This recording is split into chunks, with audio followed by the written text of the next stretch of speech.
First of all, the low poly version and the high poly version needs to be exactly in the same position, as you can see here. Here, you need to make sure to rename all of these pieces with the same name in both folders. It's called like this, 001.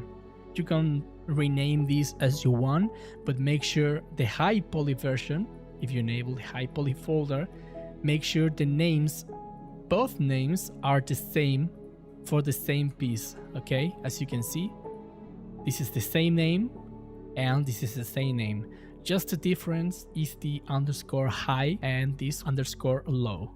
So Substance Painter will understand, needs to bake this high poly object, details, all of these sculptures and small details into this low poly version. Okay, now here in Substance Painter, go to File, New, here in File, select low version. Okay, then go to this baking panel here. Here in this square, select the high poly object we export. In max frontal distance, we need to move this slider until you don't see red part. Okay, here in match, if you keep this in always, we are going to be baking all of the high poly object into the entire low poly object. So as you can see here, we have also baking problems. Here, this part of the weapon is being baked into this other part 2. Here, all of those problems.